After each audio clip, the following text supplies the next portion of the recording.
The warning alarm screamed across the Galactic Council headquarters. Speaker Velthar's four eyes widened as he stared at the holographic display floating above the command center. His chitinous fingers trembled against the control panel. "Impossible," he whispered. Around him, representatives from a dozen species erupted into confused chatter. The display showed something that shouldn't exist. At the edge of council space, a massive tear in reality had opened. Through it poured ships. Thousands of ships. Their designs matched nothing in any database. Commander Kravik slammed his armored fist on the table. The warrior's tusks gleamed as he snarled at the scanning officer. "What are we looking at?"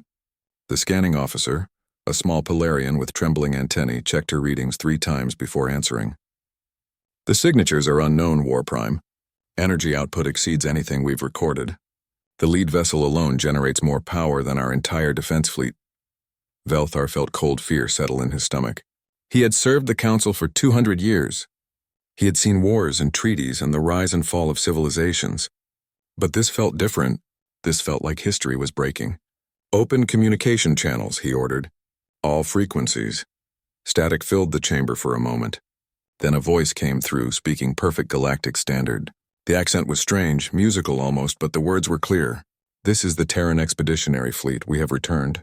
We request peaceful contact with the Galactic Council." The room fell silent. Velthar heard his own heart's beating in his chest. Terran, he knew that word. Every schoolchild in the galaxy learned it. "Humans," Kravik breathed.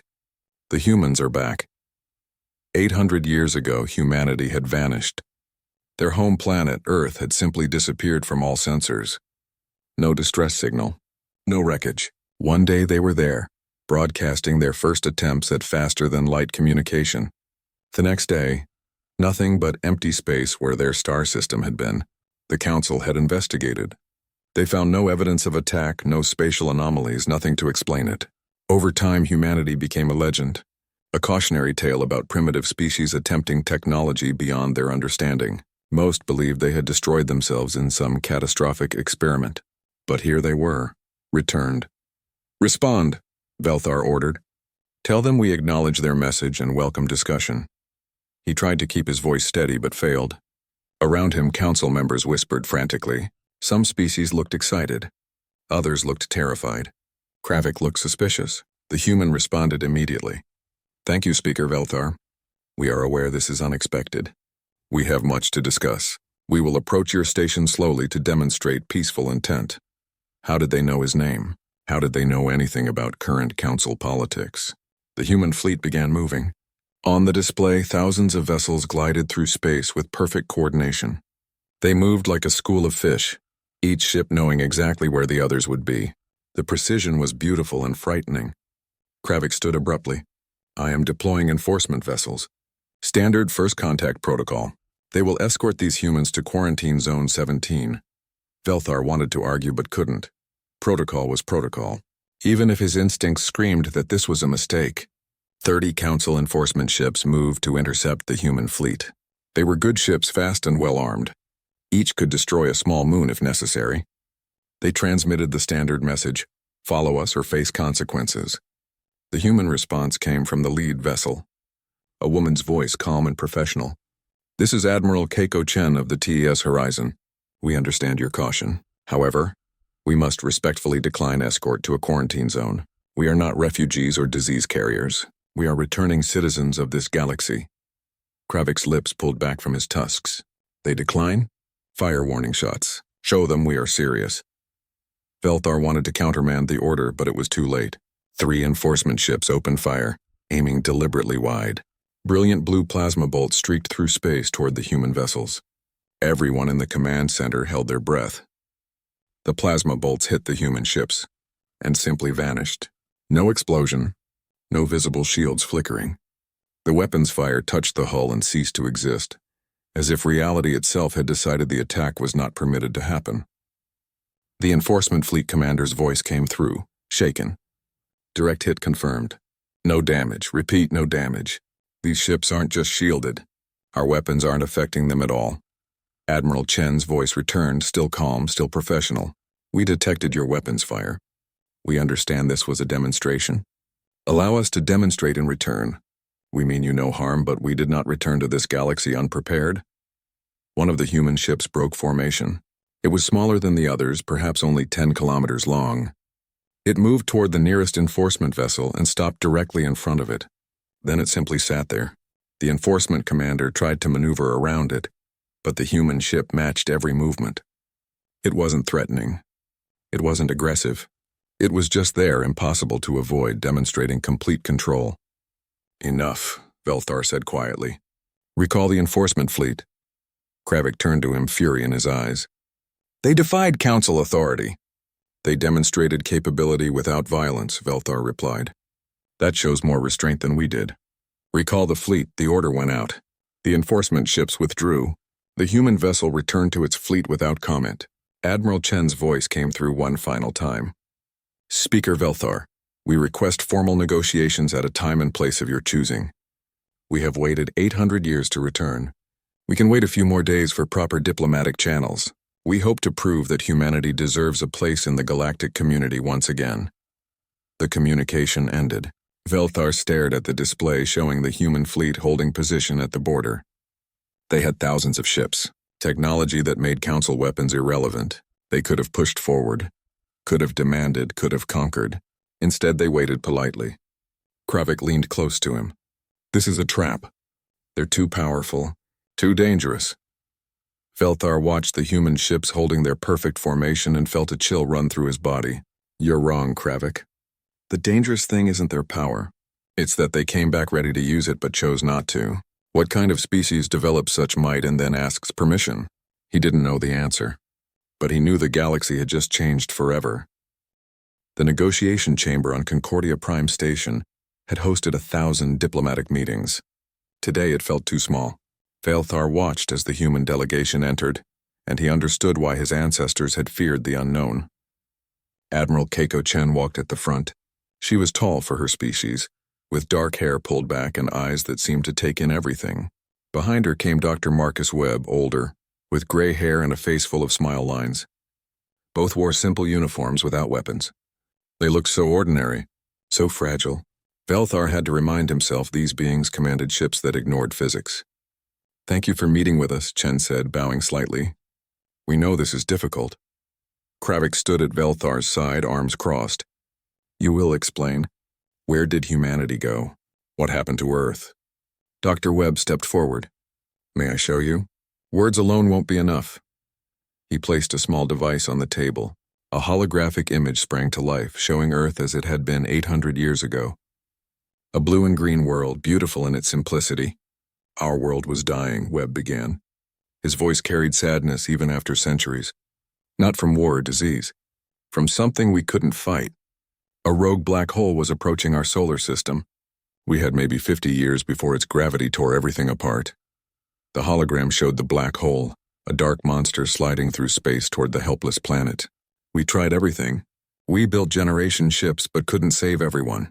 We planned colonies but didn't have time. Then our scientists discovered something. A theory so impossible, so dangerous that even proposing it seemed like madness. The hologram shifted, showing equations and diagrams that made Velthar's head hurt. We could move Earth itself, not through normal space, through a dimensional fold. We could pull our entire planet into what we called a pocket dimension, a bubble universe connected to this one but separate from it. Kravik snorted. Impossible. The energy requirements alone would destroy your world. Yes, Webb agreed. It should have been impossible. But we had nothing to lose. Every scientist, every engineer, every person on Earth worked together. We built dimensional anchors on the Moon and Mars. We constructed energy collectors that wrapped around our sun. And we tried. The hologram showed Earth surrounded by massive structures. Light poured from them, brighter and brighter, until it seemed the entire solar system was on fire. It worked. For one moment, we succeeded in something no species had ever done. We folded space around our world and slipped out of normal reality. The hologram showed Earth fading, becoming translucent, then vanishing completely. But we made a mistake, Webb continued. The fold was supposed to be temporary. We planned to return once the black hole passed. But once we were inside the pocket dimension, we couldn't get out. The passage had sealed behind us. Velthar leaned forward. So you were trapped? Trapped, yes, but alive. We had our whole planet. Our sun still shone, though it was now a sun that existed between dimensions. We had everything we needed to survive, just not the ability to come home. Chen took over the story. We could still observe the normal universe through quantum sensors. We could see but not touch. We watched the galaxy move on without us. We saw new species rise. We saw the council form. We watched 800 years of history happen while we searched for a way back.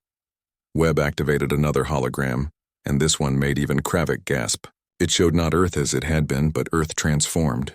The planet was surrounded by rings of habitats and factories, structures that dwarfed anything in council space. The moon had been turned into a massive shipyard. Mars bloomed with cities under terraforming domes. We didn't just survive, Webb said quietly. We grew. Without the distraction of war between nations, without the constant struggle for resources from other species, we focused everything on advancement. We built a true post-scarcity society. We mastered quantum mechanics, dimensional engineering, exotic matter manipulation. We had to. It was the only way we could hope to return. And you did return, Belthar said. How? Time, Chen answered. 800 years of work, generation after generation studying the problem. We lost people who dedicated their entire lives to finding a solution they would never see. But we never gave up. Humanity's greatest strength has always been stubborn persistence. Webb smiled. 50 years ago, we finally cracked it. We could open the pocket dimension from the inside. But we made a choice. We didn't return immediately. Why not? Belthar asked. Because we could see what the galaxy had become. We saw the wars. We saw species suffering. We saw inefficiency and conflict and waste. And we asked ourselves, what kind of neighbors do we want to be? Do we return as refugees begging for help? Or do we return as partners offering solutions? Chen's expression became serious. We spent those 50 years building everything we would need. Ships to protect ourselves, technology to share, resources to help others. We wanted to return not as a burden, but as a benefit to the galaxy we had been forced to leave. Kravik's voice was hard. Or you spent 50 years building weapons to conquer us. If we wanted to conquer you, Chen replied calmly, we would have. We've had ships in your space for 5 years, observing, learning your languages, understanding your cultures. If we wanted war, it would already be over. The room fell silent. 5 years? They had been here for 5 years without anyone noticing? Belthar felt dizzy. What do you want from us? Webb answered. Nothing you're unwilling to give. We want to rejoin the galactic community. We want to share what we've learned. Medical technology that could save billions. Energy systems that don't pollute. Agricultural methods that could end hunger. We're offering all of it freely. No species gives away power freely, Kravik said. Then let us be the first, Chen replied. We learned something in our isolation. Technology alone doesn't make a civilization great. What makes us great is what we choose to do with it. We choose cooperation over conquest. She pulled out another device and activated it. Holographic files appeared in the air. Thousands of them. Here, take it all. Our medical database, our energy specifications, our agricultural techniques. No trade required. No treaties demanded. Just a gift from one species to others. Belthar stared at the files. His technical advisors were already gasping, scrolling through information that would revolutionize entire industries. This is worth more than some species' entire economies, he breathed. Then those economies will improve, Webb said simply.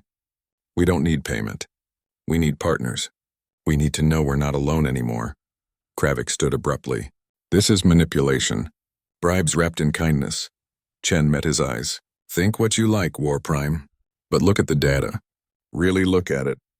Then ask yourself, if we wanted to control you, why would we give you the tools to become our equals? She gathered her things. We've taken enough of your time. Review what we've shared. When you're ready to talk more, we'll be waiting. The humans left. Belthar stared at the holographic files floating in the air. Behind him, his advisors were already arguing about whether to trust the humans or fear them. But Belthar remembered something his predecessor had once said. Sometimes the scariest thing isn't facing an enemy. It's discovering you've been thinking of the wrong species as enemies all along. He pulled up one of the medical files. It contained the cure for Krellian syndrome, a disease that had killed millions. The humans were just giving it away. What kind of species does that, he wondered, and what did their isolation teach them that we still don't understand? The Korthian battlecruiser emerged from hyperspace with weapons already charging. Emperor Vascaril watched the viewscreen with satisfaction. Before them floated a human vessel, massive and slow, beginning some kind of construction operation on a barren moon. A colony ship, his tactical officer reported. Minimal weapon signatures. They're vulnerable. Vascaril's mandibles clicked together in what his species considered a smile. The Korthian Empire had built itself through strength. They had conquered 40 systems in the last century. These humans with their soft words and free gifts disgusted him. The galaxy respected power, not charity. They operate in our territory without permission, he announced. This insult cannot stand. Demand they withdraw immediately. The communication officer sent the message. The human response came quickly. A man's voice with that strange musical accent. This is Captain Liu of the TES New Hope. We respectfully disagree. Our astronomical records show humanity surveyed this system 900 years ago. Our claim predates your empire by 6 centuries. Vascaril's anger flared. How dare they attack, destroy that ship, show them the price of defiance. The battlecruiser opened fire. Plasma torpedoes streaked through space. Particle beams lanced out. Energy weapons that could crack a planet's crust all focused on the human ship. The vessel didn't dodge, didn't maneuver. It simply sat there as the weapons hit, and did nothing. Report, Vascaril roared. Direct hits confirmed, the tactical officer stammered. But no damage. Their shields aren't even visible. It's like the energy just stops existing when it touches their hull. Captain Liu's voice returned, still calm. We detected your attack, Emperor Vascaril. We are disappointed but not surprised. You have chosen to make this a demonstration of capability. Very well. The human ship began to change. Sections of its hull opened like flower petals. From inside poured objects, small and fast. They spread out in a cloud that quickly surrounded the Korthian fleet. What are those? Vascaril demanded. Unknown. Scanning now. They're each about 2 meters across. Thousands of them. No, tens of thousands. Wait, the number keeps growing. They're manufacturing more of themselves. The small objects were drones, each one a smooth sphere covered in sensors and weapons. They moved with impossible precision, creating patterns in space that hurt to look at. All ships open fire. Destroy them. The Korthian fleet, 12 warships total, unleashed everything. For a moment, space lit up with weapons fire. Several drones vanished in explosions, but for every one destroyed, 10 more appeared. Then the drones fired back. They didn't use plasma or particles. The weapons looked like ripples in space itself. Where they touched Korthian ships, systems simply failed. Engines died. Shields collapsed. Weapons went offline. The drones weren't destroying the fleet. They were disabling it with surgical precision. In 17 minutes, every Korthian warship floated dead in space, crews alive but helpless. Captain Liu's voice filled every ship's communication system. Your crews are unharmed. Your ships can be repaired. We are transmitting the battle recording to the Galactic Council and to your homeworld. Let this be understood across the galaxy. Humanity has no desire for war, but we are no one's prey. We will defend ourselves and our claims. Your ships will be towed to the nearest council station. Please consider your actions more carefully in the future. The drones began attaching to the disabled ships, pulling them away. Vascaril stared at his blank view screen. Defeated, humiliated. In 17 minutes. At the council headquarters, Velthar watched the recording for the 3rd time. Around him, council members argued in a dozen languages. This proves they're dangerous, Kravik shouted. They destroyed an entire fleet. They disabled a fleet that attacked them, Velthar corrected. They could have killed everyone. They chose not to. That makes them more dangerous, not less. They're showing off, demonstrating power to intimidate us. A smaller species representative, Minister Kela, spoke up. Or they're showing restraint while defending their legitimate interests. The Korthians attacked first. The chamber descended into chaos. Some species wanted to form an alliance with humanity immediately. Others demanded the humans be contained or expelled from council space. A few, like the Korthians, wanted war. Velthar let them argue. He had been receiving reports from his intelligence services. 23 species had already accepted human technology gifts. All reported the same thing. The technology worked exactly as advertised. No hidden controls, no backdoors. Just pure advancement offered freely. Medical facilities using human designs had saved thousands of lives in just weeks. Agricultural colonies were doubling their food production. Energy costs were dropping across multiple sectors. The humans weren't conquering with weapons. They were conquering with kindness. And somehow that terrified people more. Admiral Chen had requested a private meeting. Belthar agreed, meeting her in a small garden aboard Concordia Prime. She arrived alone, without guards or weapons. "You wanted to see me?" he asked. "I wanted to apologize," she said. "The incident with the Corthians. We tried to de-escalate, but we won't allow ourselves to be attacked without response. You embarrassed them in front of the galaxy. We defended ourselves. There's a difference." She sat on a bench looking tired. "Speaker Velthar, I need to tell you something. Something we haven't shared with the Council yet." He sat beside her, curious and afraid of what she might say. "We didn't just come back to share technology and reconnect," Chen said quietly. "We came back because the galaxy needs us. Because we observed something that terrifies us." "What?" She pulled out a data pad and showed him images. They were dark, grainy, taken from extreme distances. But they showed ships. Millions of ships. Moving in perfect synchronization like the drones had, but on a scale that made his blood run cold. "At the edge of the galaxy, something is coming. We detected them 5 years ago. They're called the Vex, a hive mind species that consumes everything organic. They've destroyed entire civilizations. We found records of them in Earth's databases. Ancient warnings from species that vanished before the Council even existed." Velthar stared at the images. "How long until they arrive?" 4 months. Maybe 5. We've been building defenses, but we can't protect the entire galaxy alone. That's why we came back. That's why we're sharing technology. Not to conquer you, but to prepare you. The Council won't believe this. They'll think it's a trick. I know. That's why I'm telling you first. You're respected. You have influence. And you're smart enough to verify what I'm saying. We're sending you all our data. Check it. Have your scientists analyze it. When you're convinced, help us convince the others." She stood to leave, then paused. "We didn't spend 800 years preparing just to watch this galaxy burn. But we need help.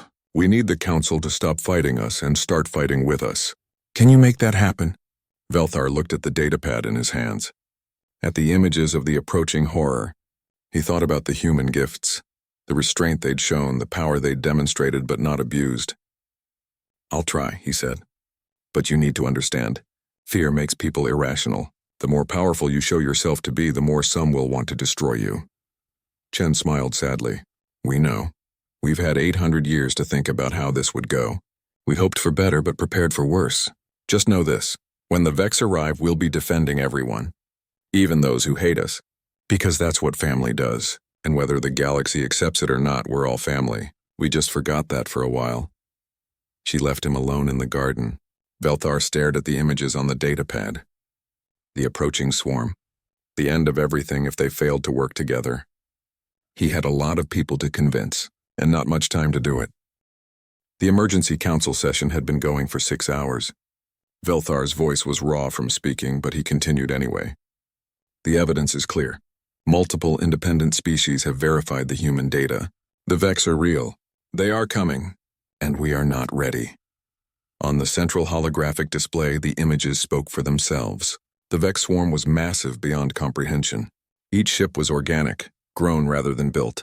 They moved as one mind, consuming worlds and leaving nothing but dead rock behind. Kravik stood, his armor gleaming under the chamber lights. Convenient. Humanity returns with impossible technology, and immediately claims only they can save us from a threat no one else detected. This is manipulation at its finest. "We detected it now," Velthar countered. 3 separate council science teams confirmed the readings. The Vex exist. They are coming. Whether humanity warned us or not doesn't change that fact. A Polarian representative raised a tentacle. "Even if we accept this threat is real, why should we trust human military leadership? They could use this crisis to take control of our forces." Admiral Chen had been sitting quietly through the debate. Now she stood and the room fell silent. "You shouldn't trust us," she said simply. "Not blindly. Trust should be earned. So let me make this clear. We don't want to control your forces. We want to work with them. Every species brings different strengths. The Corthians are excellent at close-range combat. The Valerian pilots are the best navigators in the galaxy. The Polarian engineers can fix anything. We need all of that. We need you. Pretty words, Kravik growled. But words won't stop this swarm. No, Chen agreed. Action will. And we're taking action whether you join us or not. We're already building defensive installations on the outer rim. We are already training forces. We're already preparing. The question isn't whether we'll fight, it's whether we'll fight alone or together. The chamber erupted in argument again. Velthar watched Chen return to her seat. Dr. Webb leaned over and whispered something to her. She nodded, looking grim. The council session ended with no decision. Half the species wanted to join the humans, half wanted to maintain independence. A small group, led by the Korthians, wanted to see the humans removed from council space entirely. Velthar knew they were running out of time. The attack started 3 days later, not from the Vex, but from the Korthian coalition. They hit human supply convoys targeting shipments of defensive equipment. Small raids meant to harass and intimidate. The humans warned them. Twice. The third attack hit a human agricultural colony, a world where they grew food for refugee populations. Velthar watched the human response from his office. The Korthian raiders jumped into the system expecting an easy target. Instead, they found human warships waiting. Not the peaceful colony ships or exploration vessels. These were military craft built for combat, and they moved like predators. The battle was over in minutes. Every raiding ship was disabled, their weapons and engines neutralized. The crews were beamed aboard human vessels, treated for injuries, and then sent home in small shuttlecraft with a message for Emperor Vascaril. The next attack will be your last. The message was broadcast on all frequencies. The entire galaxy heard it. The human patience had limits. But something unexpected happened. As the recording spread, public opinion began to shift. People saw human soldiers dying to protect non-human refugees. They saw human medics treating Korthian prisoners with the same care as their own people. They saw restraint even in retaliation. They keep not destroying us when they could, Minister Kella said during an informal meeting. At what point do we acknowledge that maybe they really mean what they say? Several species that had been fence-sitting announced they were joining what the humans called the New Accord, an alliance based not on territory or trade, but on mutual defense and cooperation. Even some Korthian colonies began questioning their emperor's actions. Velthar was reviewing defense plans when the alert came. His screen flashed red, priority emergency. The Vex had arrived early, an outer rim mining colony, home to 70,000 council citizens. The Vex scouts had found it. When the emergency beacon cut off, everyone knew what had happened. Chen called him immediately. We're deploying rapid response fleets. Every available ship. We might be able to save some of them. The colony is in neutral space, Velthar said. Technically not under human protection. I don't care about technically, Chen replied. There are people dying. We're going. The human fleet jumped into hyperspace. Velthar pulled up the live feeds. What he saw would haunt him forever. The Vex ships were nightmares made real. Organic vessels that looked like they were grown from bone and chitin. They had latched onto the colony like parasites, draining it of all life. The planet's green forests were already turning gray. Then the human fleet arrived. Hundreds of ships moving in perfect formation. They didn't hesitate. They didn't negotiate. They attacked. The battle was desperate and brutal. Human ships used weapons that twisted space and time. They deployed drones by the millions. They fought with a ferocity that shocked everyone watching, but they also did something else. Even while fighting, human vessels were landing on the colony world. Marines in combat armor were evacuating civilians under fire. Ships were taking damage to shield escaping colonists. 60% of the population survived. 40,000 souls saved because humans risked everything for people who had called them dangerous just days before. The recording spread across the galaxy faster than light. Everyone saw the same thing. Human soldiers carrying injured aliens to safety. A human pilot deliberately ramming her damaged ship into a Vex vessel to buy time for an evacuation transport.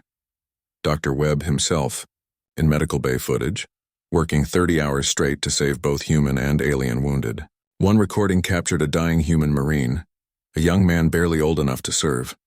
Medical personnel had reached him too late. His last words were recorded by his suit camera. Did we get them out? Did we save them?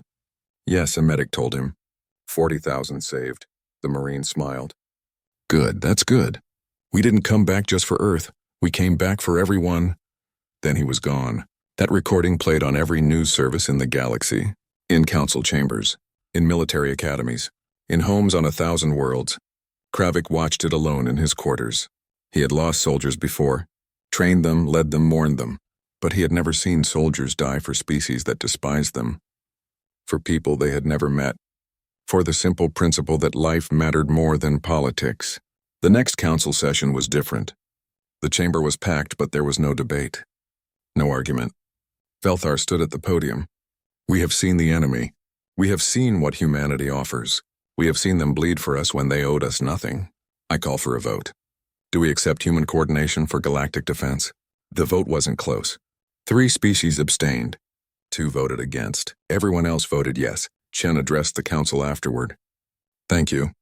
I wish we had more time to build trust the slow way. But we don't. The Vex are here. More will come. So here's what happens next. We share everything. Every tactical plan. Every weapon system. Every strategy. You'll have full access to our command structure. We'll train together, fight together, and hopefully survive together. Emperor Vaskril of the Korthian Empire had watched from his throne world. He had built his power on strength and conquest. But he had never seen strength like this. Strength that protected instead of dominated.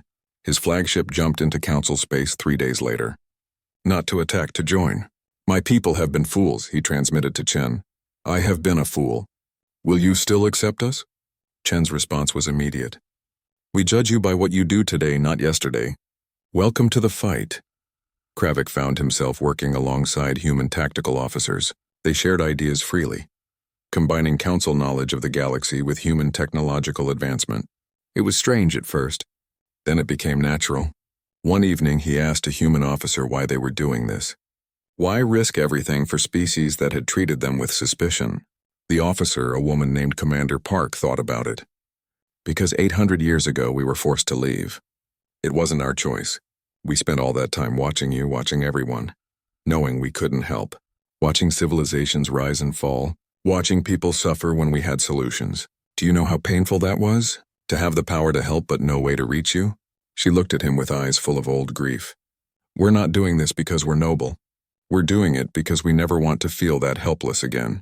Because in our isolation we learned something important. Being powerful doesn't matter if you're alone.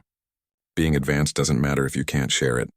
We came back because we needed you as much as you might need us. We're all in this together. That's not weakness. That's the only way anyone truly survives. Kravik understood then. Humanity hadn't come back despite their strength. They'd come back because of it. And they were strong enough to choose compassion over conquest. The galaxy prepared for war, not as separate species but as one civilization. Together they might have a chance. The Helios cluster had been chosen carefully. 7 star systems close together, with natural choke points between them. This is where they would make their stand. Admiral Chen stood on the bridge of the horizon, watching as ships from 200 species moved into formation. Human vessels worked alongside Korthian battlecruisers. Pelarian engineering ships reinforced council defense platforms. Valerian fighters practiced maneuvers with human drone squadrons. 3 months of preparation had led to this moment. Fleet status? Chen asked. Her tactical officer, a young human named Lieutenant Torres, read from his display. 12,000 vessels combat ready, another 8,000 in support roles. Defensive installations at 97%. All species reporting ready status. Dr. Webb appeared on the communication screen from his position on a medical ship. Field hospitals established. We have capacity for 200,000 wounded across all species. Let's hope we don't need it. We will, Chen said quietly. This is going to be bad. The Vex Armada appeared exactly when predicted. The sensors couldn't count them all at first. Millions of organic ships, each one a living weapon, controlled by a single vast intelligence. They moved like a swarm of insects, flowing through space toward the cluster. All ships, Chen broadcast on the unified command channel. This is it. Remember your training. Trust your wingmates. And know that whatever happens today, we face it together. For all our worlds, for all our people, for the galaxy itself. The response came from 1,000 voices speaking 100 languages but all saying the same thing. For the galaxy. The Vex hit the outer defenses first. Human dimensional mines activated, creating pockets of twisted space that swallowed entire sections of the swarm. Council railgun platforms opened fire, throwing projectiles at relativistic speeds. Korthian ships charged forward in their traditional aggressive formation, meeting the enemy head-on. The battle was chaos. The Vex didn't fight like anything the Council had faced before. They adapted. When dimensional mines proved effective, they learned to detect and avoid them within hours. When railguns thinned their numbers, they shifted to smaller, faster vessels. But the combined fleet adapted too. Human quantum shields protected Council vessels while their weapons recharged. Pilarian engineers jury-rigged repairs in the middle of combat. Valerian pilots flew patterns that confused the Vex coordination. On the third day, Kravik led a desperate boarding action against a massive Vex hive ship. His warriors fought through organic corridors that tried to close around them. They planted charges in what human scans identified as the ship's neural center. The ship began to collapse from within. Kravik's forces were trapped, too deep inside to escape before detonation. Then human marines arrived. They had seen the Korthian situation and diverted from their own mission. Together, the combined force fought their way out, the Korthians covering the humans clearing paths with their advanced weapons. The hive ship exploded behind them as they escaped in a damaged transport. Kravik found himself sharing oxygen with a human sergeant, both of them wounded, both of them alive because the other species had refused to leave them behind. "Your species has a saying," Kravik said, breathing hard. "What is it, humanity something?" The sergeant grinned through his injuries. "Humanity, fuck yeah." "Yes," Kravik agreed. "That exactly." But the Vex kept coming. For every ship destroyed, more arrived. The defensive line was holding, but barely. Casualties mounted. Medical ships worked beyond capacity. Entire squadrons vanished in moments. On the fifth day, Dr. Webb called an emergency meeting with the senior science team. Representatives from a dozen species gathered via hologram. "We're not winning," Webb said bluntly. "We're surviving. There's a difference. The Vex are adapting faster than we can adjust. If this continues, they'll overwhelm us through sheer numbers." A Pilarian scientist clicked their mandibles nervously. "Do you have an alternative?" "Yes, but it's dangerous, potentially catastrophic." Webb pulled up schematics of human dimensional technology. "We could create a massive dimensional rift, like the one that took Earth but weaponized. We could pull a significant portion of the Vex fleet into a pocket dimension and seal them away." "How significant?" asked a Valerian officer. 60 to 70% if we position it correctly." "What's the danger?" Chen asked, though she already suspected. "The ships creating the rift would be at ground zero. They'd likely be pulled in as well. It would require the entire human fleet to generate enough power. We'd be sacrificing ourselves to save the galaxy." Silence filled the communication channels. Then Emperor Vascaril's voice cut through. "No. Unacceptable. We will not allow one species to bear this cost alone." "We don't have another choice," Webb argued. "Then we find one," Kravik said. "There must be a way to generate the power without sacrificing your entire fleet." The science teams worked frantically. Engineers from every species contributed ideas. A Pilarian suggested distributing the power load. A human physicist found a way to create a delayed activation. Working together, they redesigned the weapon. The new plan required 30 ships to create the rift. They would have exactly 47 seconds to escape before it activated. It was still nearly a suicide mission, but it was a chance. "I'll lead the rift team," Chen announced. "No," Velthar said firmly. "The galaxy needs you alive, Admiral. Choose volunteers. There will be many." He was right. Over 3,000 ships from 50 species volunteered. Chen chose 30 of the fastest vessels with the best pilots. Human ships, yes, but also Korthian, Valerian, Pilarian. A true representation of the United Fleet. The trap was set. The main fleet fell back, appearing to retreat. The Vex, sensing victory, pushed forward aggressively. They flowed into the Helios cluster's central system, concentrating their forces exactly where the humans wanted them. The 30 ships jumped in from hyperspace. They formed a sphere around the Vex concentration and activated their dimensional generators simultaneously. Space began to tear. Reality screamed. The Vex realized the trap too late. The dimensional rift opened like a mouth in space, pulling everything nearby toward it. Millions of Vex ships tumbled into the pocket dimension, unable to resist the pull. 30 seconds! Torres shouted. All ships, get out now! The volunteer vessels broke formation and ran. Their engines screamed. Dimensional forces clawed at them, trying to pull them back. One Polarian ship's engines failed.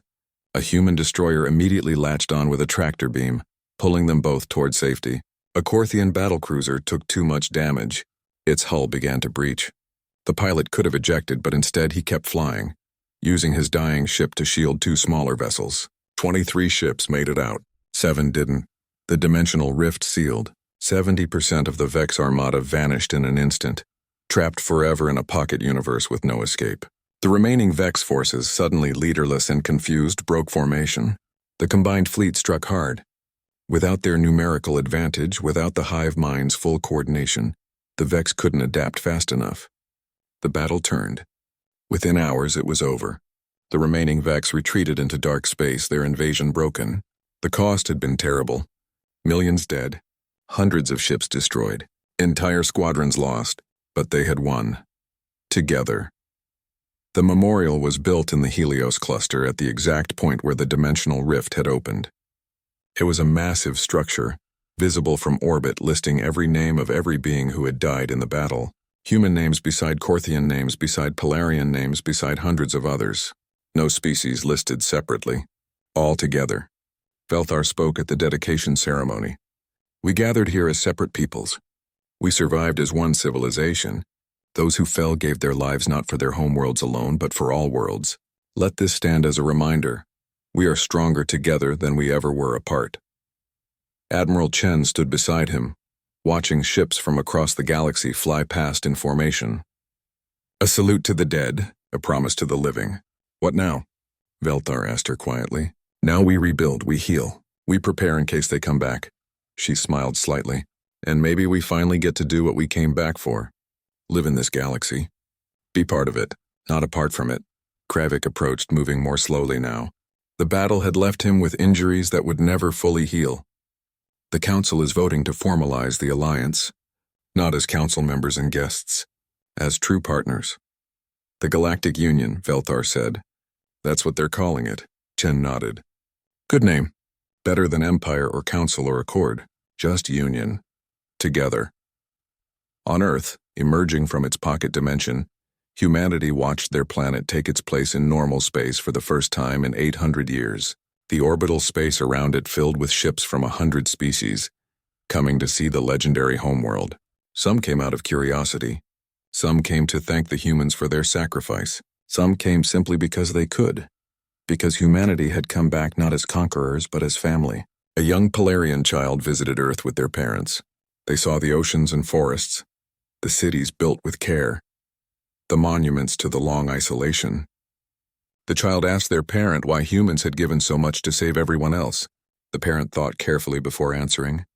Because they spent 800 years watching us and wishing they could help. Because they understood something we're still learning. Being powerful matters less than being good. They could have come back angry. Could have come back demanding. Instead, they came back hoping, and that hope saved us all. 50 years later, Velthar watched his grandchild graduate from a unified academy where human and alien students learned together. The ceremony included a moment of silence for the Battle of Helios, the moment that had changed everything. An old human veteran sat beside him, watching her own grandchildren graduate. Hard to believe it's been 50 years, she said. Hard to believe we almost didn't work together, Velthar replied. Fear makes people do stupid things, but courage can make them do extraordinary things. Velthar looked at the mixed crowd of species talking and laughing and planning futures together. Did you ever imagine this? When you came back? The veteran smiled. We hoped for it. Every day of those 800 years we hoped. That's what kept us working, kept us building, kept us preparing. The hope that one day we'd return and find not enemies but family. We just had to make sure we were worthy of that family when we got back. She stood to join her grandchildren. The galaxy's better now. Not perfect, but better, and it's better because we chose to make it that way together. Later, alone, Velthar looked at the stars through the Academy's observation dome. Ships from 1,000 worlds moved between them, carrying trade and knowledge and friendship. The memorial to the fallen was visible in the distance, a reminder of the price of unity. But beside it floated stations where species learned from each other, where children of different worlds grew up together, where the word alien was slowly being replaced with the word neighbor. Humanity had returned after centuries. None had been prepared for their might, but in the end, their greatest strength wasn't their weapons or their technology. It was their refusal to be alone, their insistence that everyone mattered, their stubborn, hopeful, beautiful belief that the galaxy was better when everyone worked together. They had come back ready for war, but what they brought was family, and the galaxy would never be the same.